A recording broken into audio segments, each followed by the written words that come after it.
Bring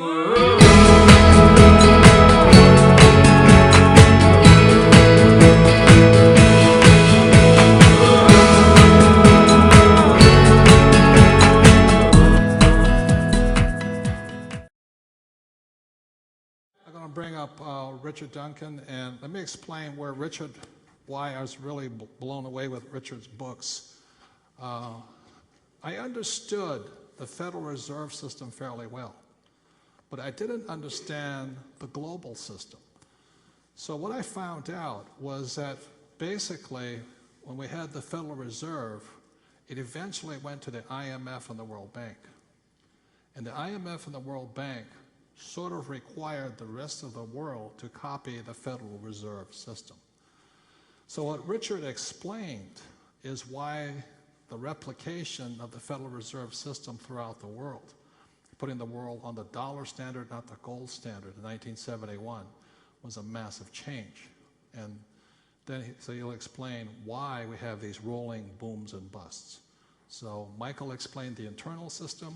Richard's going to explain the external system. And with that, big hand for Richard Duncan, please.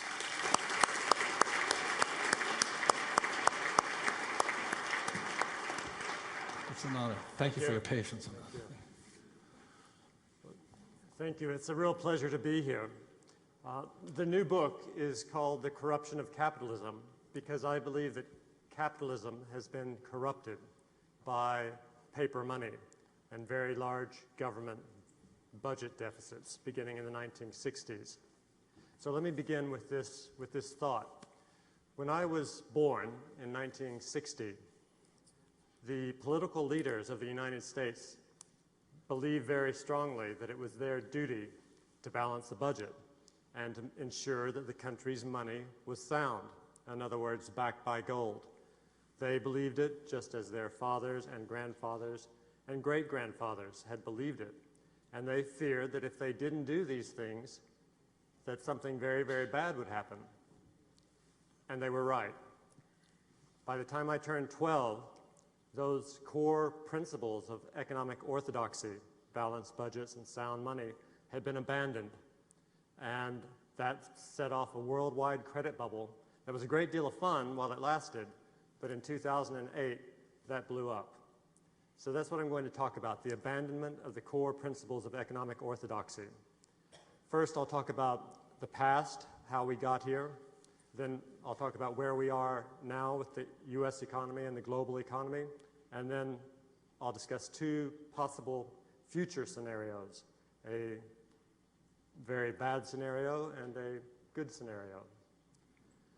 So with that, let me begin with a few slides. Now this chart shows the US budget deficit. It goes back to 1960 and up to 2008. During the 1960s, initially it was balanced, but under President Johnson primarily, he started spending too much money on the Vietnam War overseas and on domestic welfare programs in the United States, and the budget became unbalanced. It doesn't look very large, but as a percentage of the GDP, it became significant. And by the government spending too much money, when the government spends more, it stimulates the economy. That began to pull in more imports into the United States. So the imports had to be paid for with dollars, so dollars went abroad. And at the same time, during the 60s, US corporations were investing a great deal overseas, sending more dollars abroad, and because of the war and military expenditure, even more dollars were going abroad. So during the 1960s, a great amount of dollars went abroad. And under the Bretton Woods system, other countries at that time had the right to exchange their dollars into US gold. So as more dollars went abroad, the dollars came back, they were changed into US gold. And during the 1960s, the United States lost 250 million ounces of gold, half of the gold reserves. So by 1971, so many dollars were held overseas, we simply didn't have enough gold left to convert all of the dollars into. So Nixon really didn't have a choice but to break the link between dollars and gold in 1971. 1 second. Everybody understand what he's saying here? Who understands what Bretton Woods is? Who does not know Bretton Woods? Bretton Woods was very simply in 1944, the world was all busted up. And so they got together and they said, we're going to come up to one standard, we're going to follow the dollar, and the dollar was based on gold. Everything was fine. You know, some people say that's why the Depression finally ended, was because after fighting the war and all that, we finally stabilized the currency. What Richard is saying is the moment we started to import more than we exported, we had to pay in gold. And the more gold that was going overseas, the weaker America got. And that's why in 1971, Nixon said, that's it. We're not backing by gold anymore. That's why 71 was such an important date. Yeah. So this breaking of the link between our money and gold it opened Pandora's box to all kinds of problems. First, it made it easier to solve problems by the government just spending more money. And so you can see throughout the 70s and 80s, the budget deficit became larger and larger. It temporarily went into surplus and then back into larger and larger budget deficits. So as the budget deficits became larger, as the government spent more money, the people here consumed more. The economy was stimulated, so people spent more money. The more money they spent, the more the United States imported from abroad. So our trade deficit, this shows could you go back 1 second, because it's something really important in that chart. Could you go back to the first chart? You see that above that was Clinton, right? That's right. That's very important. I didn't realize this. I was reading in Richard's book. That budget surplus set up this imbalance because all of this money had no place to go because the U.S. wasn't borrowing anymore. Is that correct? That's right.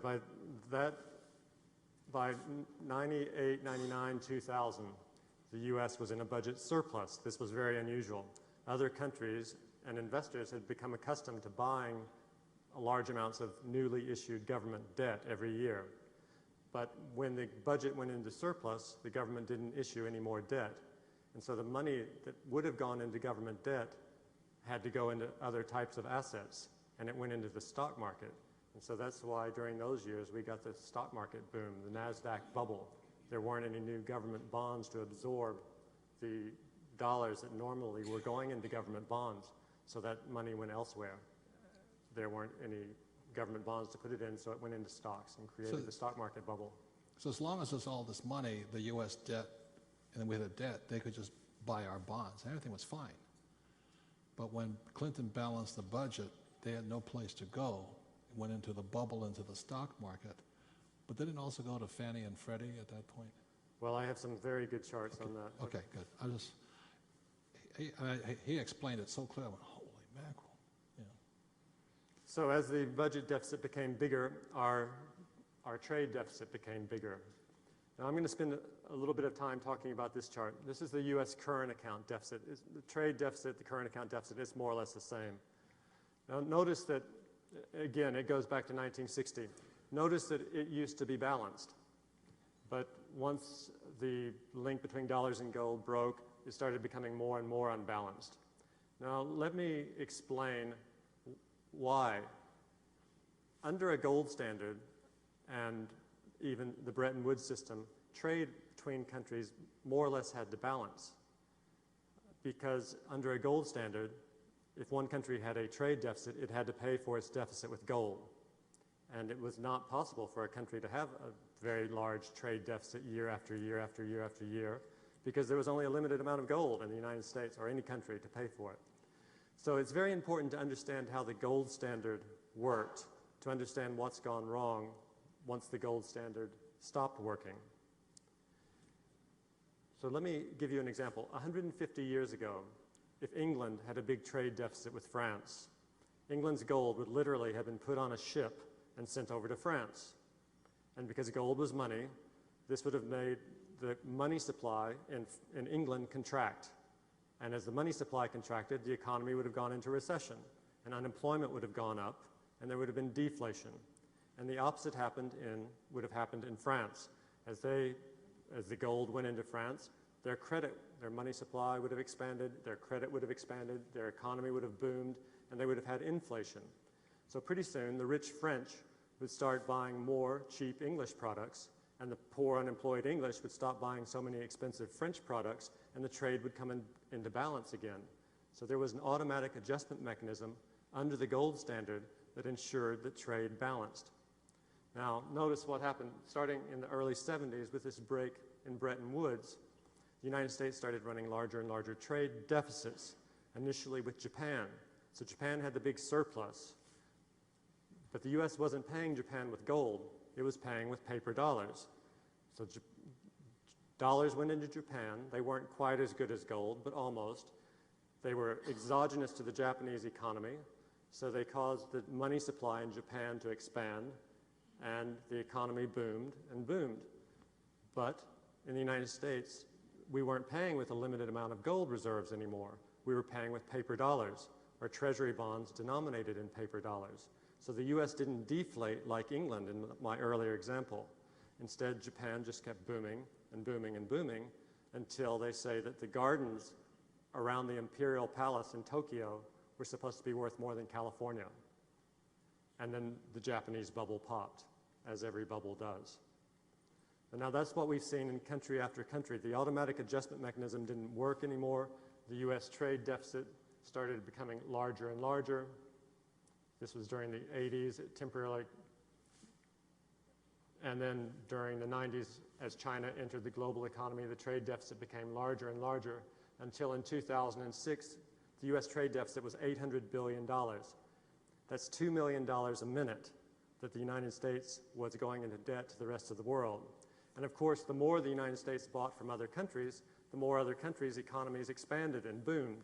So this trade deficit, this has been the driver of global economic growth for a good 20 years now. The more the U.S. imported from abroad, the more the global economy expanded, the more the global economy boomed. So this trade deficit has been the driver of global economic growth. It has ushered in the age of globalization. Had we remained on a gold standard or the Bretton Woods standard, which was more or less a gold standard, this would have been impossible. And that means that the global economy would have grown at a very much slower rate than it has for the past 25 years. We would all not be as rich as we are now.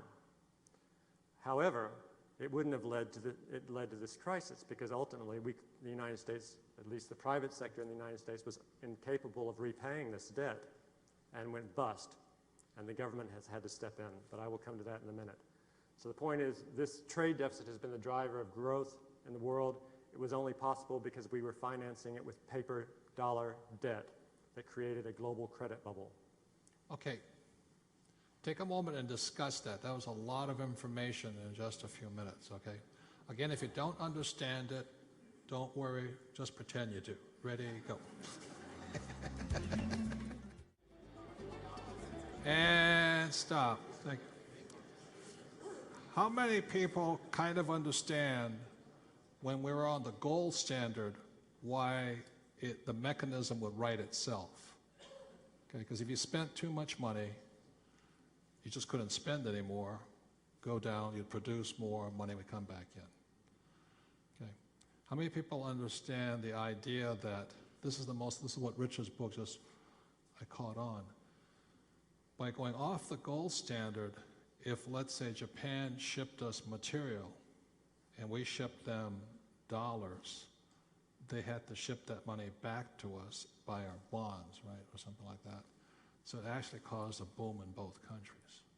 We didn't go down, we stayed higher. And we have to keep looking for more countries to keep doing that with fundamentally. Everybody understand that? So what was so brilliant about Richard's book, because I was observing it, he basically said the first boom there was an oil shortage or something, the oil crisis. And Saudi Arabia had all of these dollars. And oil at that time was what, $10 a barrel or $3 a barrel? $3 initially. $3.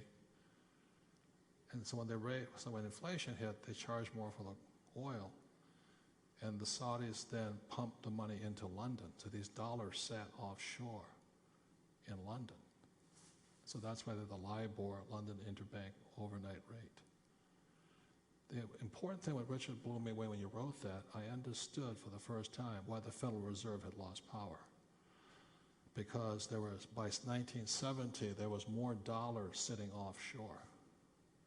And the Fed had no control over interest rates at that point. Because these these banks now controlled interest rates. You know, the Fed could raise the rates. They said, nah, we'll just keep it low. Something like this. Is that correct? Yes, so in 1971, the Bretton Woods system broke down. In other words, the link between dollars and gold was severed. In 1973, OPEC, the first OPEC oil shock happened, causing the price of oil, of course, to quadruple. Now, under a gold standard, this would have been impossible, truly, because all the countries in the world that didn't have oil, much of South America, they simply couldn't have paid higher prices. They only had a limited amount of gold, but they needed oil. If they would have had to spend the oil, their economies would have gone into depression, and that, even in the U.S., would have also had to pay much higher prices for oil, and so its gold reserves would have been depleted, and that would have caused a severe recession here. And these recessions eventually would have resulted in the price of oil dropping again. But instead, under a paper dollar standard, by 73, the OPEC countries amassed enormous oil revenues, but most of them are in the desert.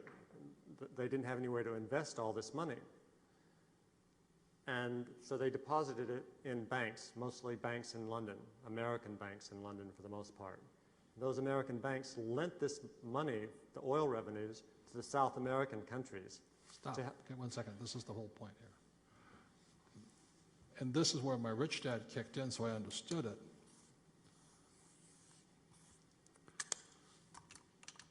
As Richard said, these were international American banks, which is why it's crucial to understand that. When the petrodollars flowed in here in the billions, this was a bank's what? Liability. It has to flow. And at that point, they had to find somebody who would borrow the money here. Is that correct? That's right. And so the first stop was Latin America. And Latin America boomed. All of this money was flowing in there, and they got deeper and deeper in debt. It is no different than us lending a subprime borrower more and more money. And it works as long as it works. But the moment the world found out they couldn't pay it back, it crashed, and that's when the bailouts start. They start reworking the loans and all this. But ultimately, it makes the rich in Latin America richer and the poor in the middle class poorer. That is the ultimate effect, because they have to pay back with their dollars, trying to pay back our stuff. Their standard of living goes down. They have to produce more. Isn't that true, something like that? Yes. That makes sense, you guys here? So when the petrodollars flowed in 73, 74, they had to look for countries that would take the money. Does that make sense, you guys here? Subprime countries. And the arrogance of America was they said it won't happen to us. And that's why the subprime is so crucial, because it happened to us. Would you say that's true? Yes, exactly the same way. They're rolling bubbles. So please take a moment and discuss that, because bank savings is a liability. They had to find somebody who would take it as debt. And as their credit poured into Latin America, it created a big boom in Latin America, the Brazilian miracle of the 70s. But by the early 80s, they couldn't repay it, and it created the Latin American debt crisis of the early 80s, and all those countries defaulted or threatened to default. Please discuss that. So it's not any different than a subprime borrower, okay? Ready, go. And stop. Okay. Like I said, this is why I loved about the dollar crisis, was once I understood this here, that as they kept printing more money and this kept building up, and these banks had to keep finding somebody who would take it. But this is on the international scale. So would you mind giving us the sequence of the rolling booms and busts then? Yes, so first it was the Latin American debt crisis of the early 80s. The IMF came in and provided some rescue package for actually the bankers who'd lent to these countries. And eventually they began to recover. And not that many years later, America and Mexico began discussing having a treaty, the NAFTA treaty, a free trade treaty. And of course, this was very promising for the outlook for Mexico's economy. So as these negotiations began, the bankers thought, oh, this is going to be great, and they started pumping in a lot of money to Mexico again, creating a new boom in Mexico before NAFTA was signed in 1994. But no sooner had the NAFTA treaty been signed than the new Mexico bubble blew up again. And they once again had to be given an IMF bailout package, and they radically devalued the peso then. And then just a few years later, in my part of the world, in Thailand, in 1997, the Asia crisis started, because all of those countries had been receiving money either for investment or from their trade surpluses. A lot of foreign dollars had been going into their economies, creating this Asian miracle, making a very big boom. Bubbles are really fun. I had a great time in Thailand during the bubble years, but in '97, all those bubbles in Asia blew up. And not only 1 year later, the Russian bubble blew up. So it's been a series of bubbles, and the cause of each of these bubbles has been foreign money, mostly dollars, going into one country after another. That money is coming in from abroad. It's not natural to that economy. So this foreign money comes into to those economies. It goes into the banking system, causes very rapid deposits, and then that forces the banks to have very rapid loan growth, and the very rapid loan growth creates the bubble, and the bubbles always pop. And so now China's in the midst of having an enormous bubble of its own. So it's been a rolling bubble. And on top of that, where it hurts wages, is what Richard explained, is when they get all these monies, the entrepreneurs build bigger factories. And they build all these factories, they hire people, and then the bubble crashes, and they still have all this production. So these factories then start competing by lowering their prices to compete with other factories, and meanwhile the bubble moves on to another country. As you've seen it here to some extent, I mean, when the bubble begins, the bubbles are created by credit growth. When the credit starts to flow, loan growth causes an economic boom. So in Thailand, for example, as the banks started growing their loans by 15 or 20% a year, the businesses had more access to credit. So they started building more skyscrapers. And as they built skyscrapers, they needed more steel and cement and tiles and carpets and sanitary ware. So all of those industries doubled and then doubled again their capacity. And in all these cases, they had to hire more and more workers to build the skyscrapers and to work in the factories, so everyone had more money. And all the industries kept booming and booming in this wonderful virtual spiral upward. But it hits the point where one day the skyscrapers are finished, no one can move into them. The people who built the skyscrapers can't repay their bank loans. They stop building any new buildings. So we end up with excess capacity across every industry in the country. And then product prices start to drop because there's too much of everything relative to the demand that the economy can actually support. And as the prices drop, the corporations start losing money. They can't repay the banks. So corporate distress turns into systemic banking crisis. And the banks go bankrupt. And then the government has to come in to replace the deposits that the banks have all lost in order to prevent a depression. That's what's happened in Thailand, and that's what's happened in every bubble country. And that's what happened in this country in 2008. Okay, would you take a moment and discuss what causes a rolling bubble? And it goes again, your savings are a liability, and they need to find somebody who will borrow it to turn it into an asset. So please discuss that and the sequences, okay? And stop. Thank you, partners. How many people have a better understanding now what causes the booms and busts to roll, okay? And is this caused, again, 1971 and just printed money? I want to have David come up here because David always tells the story because David sees it from the Mexican side. Big hand for David here, please. Do you have a handheld for him? Handheld mic? Okay.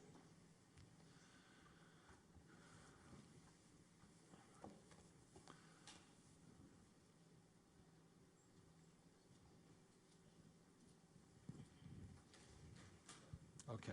Hi. Well, we were discussing at the table what's going to happen, what the doom and gloom that Mike Maloney said. Well, in Mexico has happened several times, so it's not new to us. And in the 80s, what happened in Mexico, the government took over the banks.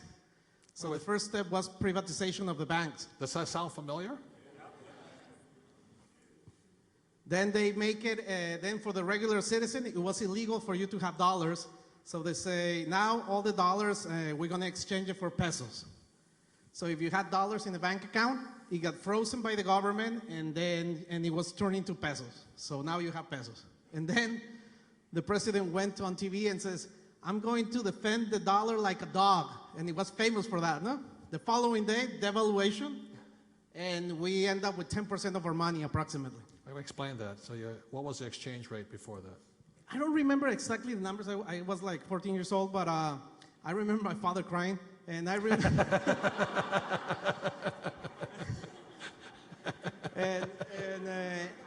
remember if it was like 1250 to 1 and it went to like 70 to 1. 70? It was from like 1250 to 1 to 70 to 1. 70 to 1 or something like that. So you lost like probably like 80 or 90% of your money. That's what I remember. So everybody who was a saver lost all their savings. So the only people who became on top was the people who have businesses, because like if I was the owner of a business and you were my vendor and I have $1 million worth of inventory, I still have the inventory, but now I only owe you $100,000. Get it? So all the business guys, they became richer. I have friends that they have companies, and what they did is they just closed their doors, changed pricing, and they sell with a super inflation. It was hyperinflation. I mean, a store will close twice a day to change pricing in the same day. You will go in the morning to the store, return in the afternoon, and the prices change again. So literally, many businesses prefer to have the doors closed until at that time, remember it was in the 80s, they literally have a gun with, the stickers, and you will see all the employees. You will go and buy a shirt, and it will have a sticker, another one on top, and the same day they change the price 3 times. You know? And then the government have to take action with the food, because there was a scarcity of food.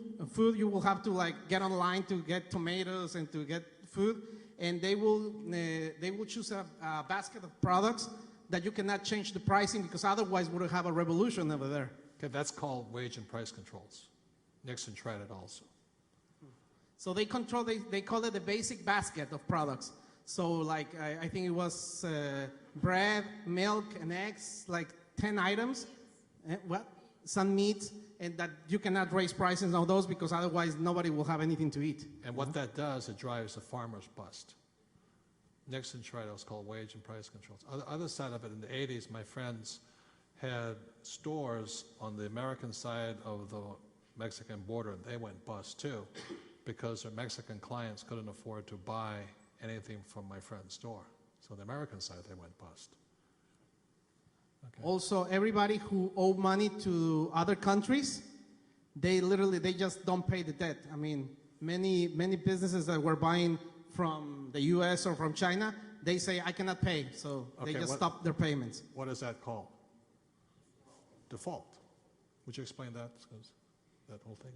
They just couldn't pay back the debt anymore. Right. They couldn't pay back the debt, and not only at the personal level, but the corporate level, and even the government level to some extent. So these bankers in London, American bankers, who'd lent the petrodollars into South America, they were verging on bankruptcy because the country wasn't able to repay them. So the bankers were in trouble because they couldn't get the money back. And they thought all the U.S. banks were going to collapse in the early 80s.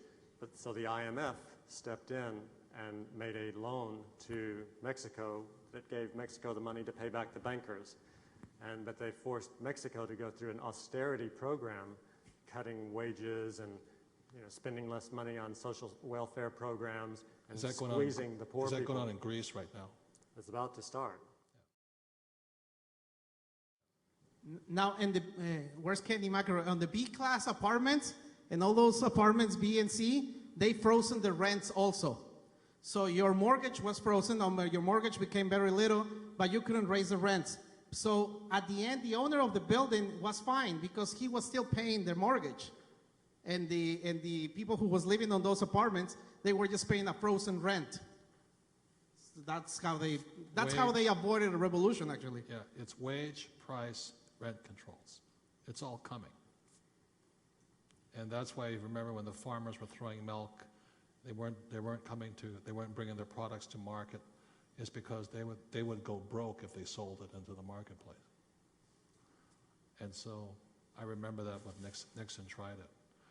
The petrol crisis was caused by price controls. It was plenty of oil. Does that make sense, you guys here? Hello?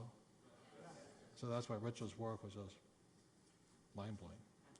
And one more thing, the government blamed the entrepreneurs, by the way. He says, oh, all those business owners, they took the dollars out of the country, they scam us. The president of Mexico literally went on TV and blamed it on all the business owners.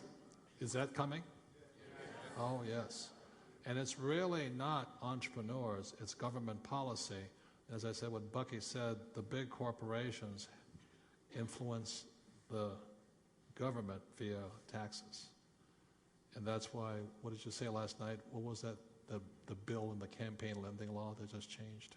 Yeah, the Supreme Court, in January of this year, the Supreme Court ruled that in a 5-4 decision, that now corporations can give as much money as they want to election campaigns. Before, there were always limits as to how much corporations could give to an election campaign. So this is just a disaster for our country, I believe, because it's not as though the corporations didn't have too much influence already over the corporations. Now imagine the bankers, the banking industry, they can give $1 billion to a Senate campaign, and who can compete with that? So they could buy 60 senators and control the government. So instead of the senator from Texas, we'll be talking about the senator from Texaco.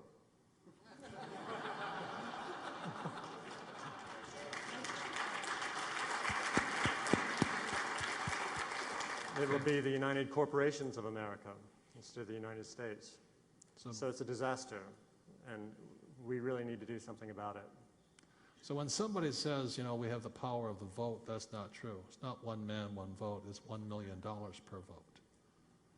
And that's why the money shifted to the rich. But I was saying to Richard last night, we were talking about one of the reasons I think they passed that law was because Obama could raise so much money via the web. And they had to find a way to combat him. That makes sense, you guys here? So they had to give the power back to the corporations because they actually control government anyway. Okay. Big hand for David, please. Thank you.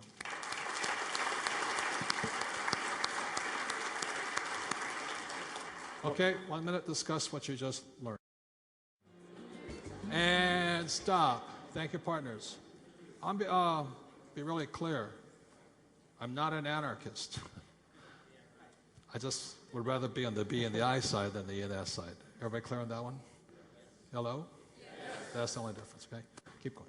Thank you. So if I can... Okay, going back to this trade deficit. Yeah, so that's powerful. When Mexico's crisis hit, they not only did they get a loan from the IMF, but they also devalued the currency in the peso. And that made Mexican exports more competitive. It made it cheaper for the United States to buy things from Mexico. Well, one second, but what did it do to the Mexican person? Made life harder. Yes. Because they had to work harder just because their dollar was worth less. And so that's what, when I hear Bernanke saying, I'm going to defend the strong dollar, and they keep printing, you know he's lying, you know what I mean? Okay, so that's why it's getting harder and harder for Americans today, which is going to wipe out the middle class. Okay. So with each of these rolling crises, after the crisis, the countries were allowed to devalue their currency. So it was Mexico in the early 80s, and again, Mexico had the next peso crisis in '94, just after NAFTA was passed, and then all the Asia crisis countries in '97. So the U.S. trade deficit keeps getting larger and larger, in part because Mexico devalued in '94, China devalued in '94, All the Asia crisis countries devalued in 97. So there's one devaluation after the other accompanying each of these crises, and that made it cheaper for the United States to buy their products. And that helped these countries grow out of their crisis by exporting more and more to the United States, but it meant that the United States went deeper and deeper in debt buying foreign products. And so that's what we've seen again and again. Can I, let's see this point right here, that line going up? Here, yeah. Okay, after the crash, then we stopped borrowing as much. That's right there. What does that mean? It means we're buying less from overseas. So that causes the world economy to slow also. Does that make sense, you guys here? And that's what happens when they cut the subprime out. People couldn't refinance their houses, 86 Tax Reform Act and all this. So because they had no more money to keep borrowing on credit cards and refinancing their homes, we stopped importing. So that's why the balance of trade is improving, but it's actually damaging the rest of the world, right? Would you agree with that? That's right. So that's why this has not just been a U.S. crisis. This has been a global crisis, because once the people in this country bought less from the other countries, their economies all collapsed as well. So this has been the worst global crisis since the Great Depression, because this was the driver of growth. And when we bought less from other countries, they all went into crisis. Yeah. So but notice we're still buying $400 billion more from them a year than they're buying from us. So take 1 minute. So as the balance of trade improves, the rest of the world economy goes down. Okay, and if China stops exporting to us, then countries like Africa, Australia, and New Zealand suffer too, because China stops importing. That's the ripple effect. So take a moment to discuss why it looks like it's improving, but it's actually destroying the world economy. Ready, go. And stop. Thank you, partners. Richard, would you explain the magic of the 400 million mark, 400 billion? Okay, so now the U.S. crisis occurred. The American people could no longer borrow against their homes. They stopped, therefore they had much less access to credit, and so they spent less. And therefore, the United States imported less. And the trade deficit went back to, last year it was 418 billion. But this is only, I wrote the dollar crisis when it was 300 or 400 billion. So it's only, I was so alarmed about this trend in the trade deficit that this is the point where I wrote that this was destabilizing the global economy and was going to lead to a crisis. And the deficit became much, much worse.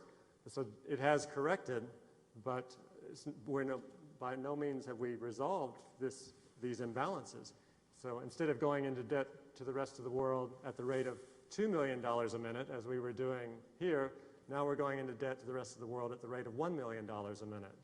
So it's hardly as though this fundamental imbalance has been resolved. 1 billion? 1 million 1 a minute. million a minute. I'm sorry, okay. 1 million a minute. It peaked at 2 million a minute. That's our trade deficit. Okay. Good. So now the next thing, this is a very important chart. The next one is also very important. It's a bit complicated, so I'll explain. It's total foreign exchange reserves. Now, foreign exchange reserves are held by central banks. Our central bank is the Fed. Central banks, they have assets. They used to be primarily just gold. But after we went off the Bretton Woods system, dollars started replacing the gold. So all the central banks around the world, all the trading partners of the United States, they have central banks too, and their central banks have assets, and most of their assets are dollars. They have other currencies as well, but most of them are dollars. Now, so this represents the total of all the central banks' foreign exchange reserves, their dollar holdings, more or less, that are being held by the central banks. Now, it's important to understand exactly what this is and how the central banks got these reserves. So the total now is $7 trillion of all the central banks' holdings of foreign reserves. China has more foreign reserves than any other country. They have $2.5 trillion of foreign exchange reserves. So let me use China as an example. In 2006, China's trade surplus with the United States was $250 billion, $250 billion. Now, so what that means is Chinese manufacturers took their products to the United States and sold them for dollars. They were paid with dollars. Their exporters then took their dollars home, and they wanted to change their dollars into the Chinese currency, the renminbi or the Chinese yuan. But if they converted $250 billion, if they used $250 billion to buy the Chinese currency, this would have pushed the Chinese currency up to a very high level, and that would have made their exports uncompetitive. So that's the last thing the government wanted, because exports are driving the entire Chinese economy. So the government intervened, and they told the central bank to buy all the dollars coming into China. So that's what the central bank did. So whoever brought the dollars in, the exporters, they got to keep their money, but they kept it in Chinese renminbi. And their renminbi went into the Chinese banking system as deposits and caused very rapid deposit growth. And that forced the banks to have very rapid loan growth. And the very rapid loan growth caused the economy to boom and boom and boom and bubble, just as it occurred in Japan. But the point we're discussing here is the foreign exchange reserves. The central bank ended up that year with $250 billion in dollars. They got the dollars. But the important thing to understand is, where did the central bank get the equivalent of $250 billion that year worth of renminbi? Where did they get the money to buy those dollars? And of course the answer is, they're a central bank. They just waved their magic wand and they created the equivalent of $250 billion worth of Chinese renminbi that they used to buy those dollars. So altogether, China now has $2.5 trillion. So what this chart represents is paper money creation by foreign central banks. We always think about the Fed creating money, but the Fed has no monopoly on money creation. All the countries around the world, their central banks are also creating even more money than our central bank is. And notice that just in 4 years, these foreign exchange reserves have doubled, meaning that in only 4 years, this paper money creation has expanded by more than in all prior centuries combined. So it was this explosion of paper money creation that is the reason that we got the worldwide boom in recent years. It's why stock prices went up so high, why bond prices went high and yields went low, and why oil went to $150 a barrel. It was paper money creation on a previously unimaginable scale. So it's a two-step process, if you will. First, the U.S. trade deficit throws the dollars off into the global economy, and then foreign central banks print their own currency from thin air and buy all these dollars, leading to an explosion of paper money in the world. Take a moment to discuss that. It's exactly as Michael said, you print a dollar, you create a dollar. And stop. Thank you, partners. So people realize, to buy our dollars, they have to print their stuff. So it creates double. Okay. Good. And so I've been picking on China here, but it's not just China. They have the biggest reserves, but many other countries are doing the same thing. Japan did this for a long time. Now it's India, Russia, Brazil. So it's going on a worldwide scale. But now, so the central banks have this stockpile of $7 trillion that they've accumulated by printing paper money. What are they going to do with the dollars? Well, they could burn them, or they could bury them, or they can invest them in US dollar assets in order to earn some interest. If they've got dollars, they've got to put them in dollar assets. So that's what they do. So this money comes back into the United States. And what this shows the United States balance of payments. And what that means is, this shows the trade deficit in the United States, but it's just like a household. If you spend money, the money has to come from somewhere. And the same for a country. If the country spends more money than it has to borrow money from somewhere else. Every country's balance of payments has to balance. So the bigger the trade deficit of the U.S., the more money flows back into the U.S. They have to balance. And it was these inflows of dollars into the United States that blew this country into a bubble. Now, I want to demonstrate this in the next couple of charts, exactly how that worked. So just as an introduction, the trade deficit peaked at $800 billion in 2006. Now, foreign central banks, they're very conservative. They would like to invest only in U.S. Treasury bonds. The government issues Treasury bonds when the government has a deficit, a budget deficit. So in 2006, the budget deficit was $160 billion, not so big by today's standards, $160 billion, but the trade deficit was $800 billion. That means if foreign central banks had bought every new Treasury bond sold that year, they still would have had $640 billion that they had to invest in other dollar assets, like Fannie Mae bonds or bonds issued by Countrywide. So let me show you how that looks. So now this chart, there are two bars. The blue bar shows the increase each year in U.S. government debt. And the red bar shows the increase in debt issued by Fannie Mae and Freddie Mac each year. Now, let's look at 97, 98, 99, 2000. In those years, the blue bar becomes negative because the government didn't have a deficit. It actually had a surplus in those years. Bush Sr. and President Clinton had raised taxes. This generated more tax revenues. The country actually went into a budget surplus. And so they weren't issuing any new debt. But remember, during 94, Mexico had devalued, China had devalued. In 97, all the Asia crisis countries devalued. So during these years, the trade deficit was getting worse and worse. But there weren't any new bonds at all, any new treasury bonds for the foreign central banks to put their dollars into.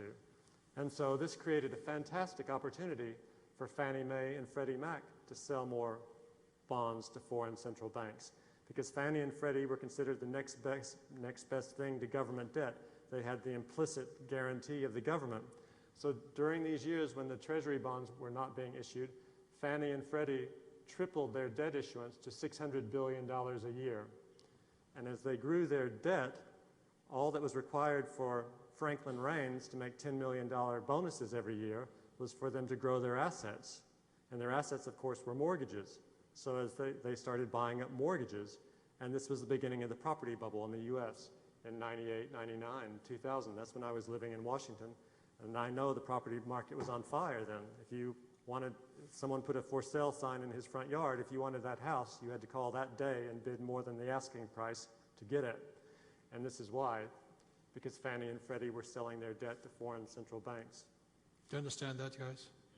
That because the U.S. will stop issuing bonds, then what's called a GSE, a government-sponsored enterprise, Fannie Mae and Freddie Mac, they just started assembling these bonds, but they're not government agencies. They're government-sponsored.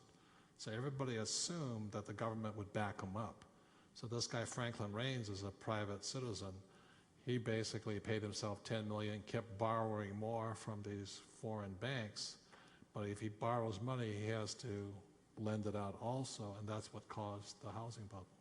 So when the U.S. stopped borrowing, then our government-sponsored enterprises started borrowing. Is that correct? Right, because they had people who wanted to buy U.S. debt. These central banks were accumulating more and more and more dollars, and they had to put them somewhere. So it was so easy for Fannie and Freddie to sell them bonds.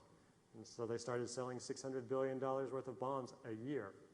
Okay, please discuss that really quickly, because when the U.S. stopped borrowing, they had to find somebody else to borrow. Okay, ready, go. And stop. Remember, money is a currency. It needs to keep flowing. So we've got one more chart to show you how we blew into this whole thing, okay? Okay, now the next chart shows the same thing, but it goes further into the future, up to 2006, and it adds one more bar.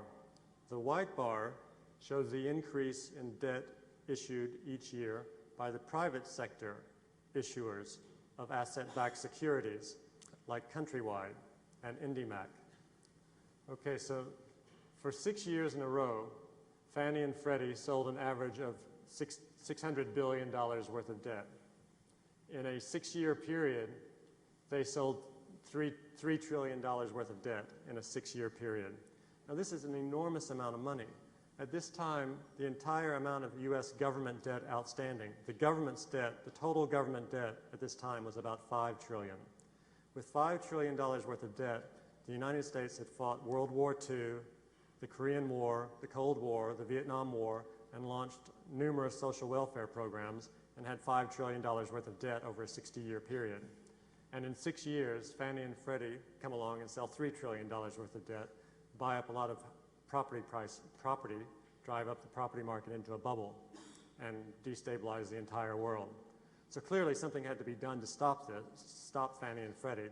And eventually the government did a little investigating, and they discovered that Fannie and Freddie were cooking their books using derivatives. So they fired Franklin Raines and the other managers who retired into very, very comfortable retirement. But more importantly, they stopped Fannie and Freddie from selling any more debt. And that's why in 2004 and 2005, the red bar dropped so much. But remember, in 2004 and 2005, the U.S. trade deficit was getting bigger and bigger and bigger and bigger, and central banks had more and more dollars that they wanted to put somewhere. And the trade deficit was not, the U.S. government budget deficit was only about $160 billion. And Fannie and Freddie weren't allowed to sell any more debt. But the trade deficit peaked at $800 billion. So where was all the other money going to go? Well, it ended up going into, this created a fantastic opportunity for the likes of Countrywide and IndyMac to sell their debt to foreign central banks. That was a subprime. Countrywide and those guys are subprime. A lot of them are subprime. Okay. So in 2005, they quadrupled their debt issuance to $800 billion a year. And in a 3-year period, they sell $2 trillion worth of debt. And all their managers have to do to earn $10 million bonuses is to hire, of course, as they grow their debt, they must grow their assets. So these companies, Countrywide, IndyMac, and many others, they hired tens of thousands of mortgage brokers to call up poor people and lend them money they couldn't afford. And this created the subprime disaster. And in 2008, those people couldn't repay their loans, and this caused the banking system of the world to collapse. Got it? And that's when there were CDOs, collateralized debt obligations, or basically derivatives, and then they created credit default swaps. Another derivative was insurance. So they just kept ramping this thing up. Okay? And it's not over yet. So I just want, how many people have a better understanding what caused this whole bubble right now? Okay. And it goes back to 1971, coming off the gold standard with all of this cash. Right? Just 2 more charts to illustrate the kind of debt that the U.S. went into. So the next chart, this chart shows the increase each year in household sector debt. For 6 years in a row, on average, household debt in this country increased by $1 trillion a year. Increased by $1 trillion a year. The whole economy, the GDP of the U.S. is only $14 trillion. The reason it grew to be $14 trillion is because people in this country borrowed an extra $1 trillion every year and spent it for 6 years in a row. But in 2008, they couldn't repay the debt, so they were cut off from any more debt, and the global economy went into crisis. And similarly, this chart shows something similar. The lower red bar shows the dollar increase in the U.S. GDP and the size of the U.S. economy. So for example, in 2007, the U.S. economy grew by about $600 billion. But the blue bar shows the total increase each year in all kinds of debt, not just household sector debt, but also corporate debt and government debt and financial sector debt. And notice each year it took more and more and more and more and more credit growth to generate just roughly about the same amount of U.S. economic growth. And in 2007, it took $4.5 trillion worth of credit growth just to make the economy grow by $600 billion. So it was clearly a credit-driven economic bubble that required more and more credit to sustain it, to keep it going, to keep the prices up. But eventually, every bubble pops because asset prices become so inflated that people just don't earn enough money in their real jobs to pay the interest on the inflated asset prices. and then the asset price bubble pops and the banks go bankrupt and the government has to step in and save the banks and save the people. And that's the past. That's how we got here. That's how the abandonment of economic orthodoxy. When the U.S. stopped balancing the budget, this caused trade, this caused gold to leave the United States. That forced the President Nixon to break the link between dollars and gold. We then started racking up enormous trade deficits using paper dollar credit. This created a big global bubble. As the deficit got bigger, more and more money came into the country. And as the money came in, it blew this country into a bubble.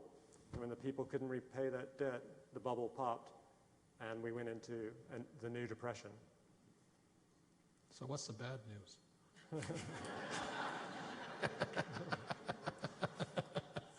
Please take a moment and discuss this. Ready? And stop. Yes, Sarah. One second. I have one quick question, and then we'll go on a break. Yes.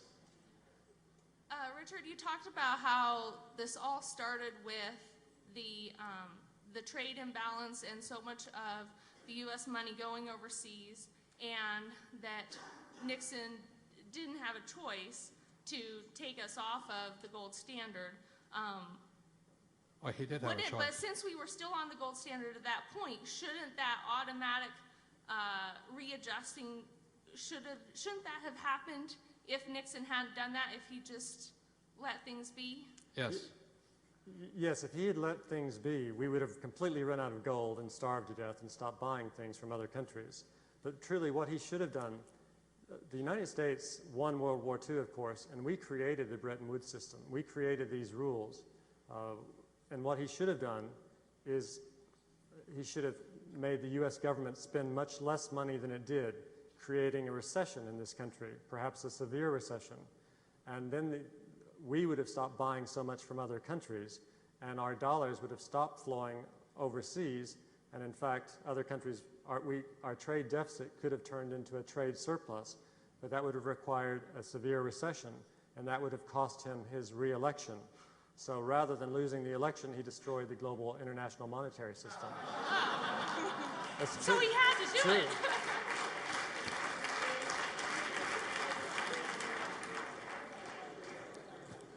I think we have I'm gonna give Richard the angel of death suit because Maloney's just gonna go past. I mean, how many people did it scare you to look at this thing? And it scared me. I'm going, holy moly, you know. So anyway, Richard will be here. We have 2 more days of this, and he's going to go into where we are today. This only explains what Mike explains how he got here. Tomorrow we'll go into where we are today, and then the future, and you can make up your mind for yourself. Is that clear, everybody here? So a big hand for Richard, please. Thank you. Okay.